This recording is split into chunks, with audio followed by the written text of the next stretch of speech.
La politique du gouvernement, si elle est ambitieuse, c'est uniquement dans les effets d'annonce.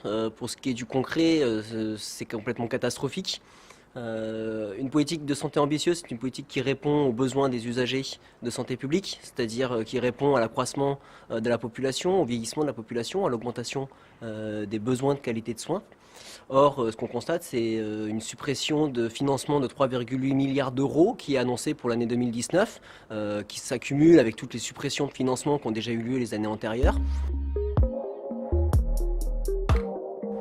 Alors, à la CGT, on défend une conception de santé humaniste. Alors, ça veut dire quoi? Ça veut dire qu'il prend soin des humains, des personnes qu'on accueille dans nos services publics. Comme je disais tout à l'heure, diminution de personnel, augmentation des besoins de santé, augmentation des cadences. Ça ne nous convient pas. Nous, ce qu'on souhaite, c'est permettre aux collègues de prendre soin et non pas de faire des soins. C'est une différence primordiale. Faire des soins, c'est quoi? C'est accumuler les actes de santé les uns après les autres, puis qu'on remplit ensuite dans un PMSI pour justifier d'un financement, ce qui est complètement absurde.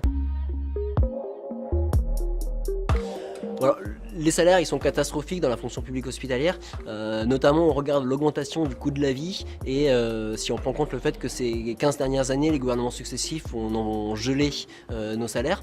À titre d'exemple, dans la fonction publique hospitalière, une infirmière commence sa carrière à 1450 euros, alors qu'en Danemark, elle va commencer à 3200 et qu'au Suisse, elle va commencer à 2700 euros. Donc vous voyez qu'il y a une différence énorme, un fossé énorme entre les hospitaliers français et les autres au niveau européen, entre nos voisins européens. Je pense que le gouvernement joue sur la reconnaissance morale que les Françaises et les Français ont pour les hospitaliers.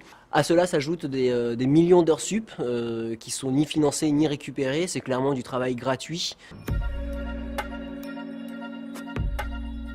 Alors, il faut savoir que les revendications de la CGT, ce sont celles des collègues, des soignants qui travaillent dans les services, puisque les revendications, on les construit à la base, dans chaque unité de soins avec les collègues.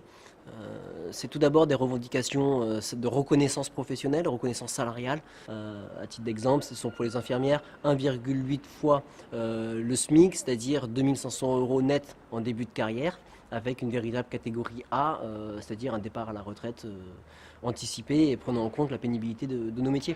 De même pour les ASH, les agents de services hospitaliers, c'est une reconnaissance salariale à 1,2 fois le SMIC, c'est-à-dire 1700 euros en début de carrière, avec un départ à la retraite à 55 ans. Pour les auxiliaires de puère aides-soignantes, c'est un véritable plan de formation d'urgence financé au sein des établissements, avec là aussi une augmentation salariale, une reconnaissance de la valeur des métiers, des catégories professionnelles, de ce que nous faisons.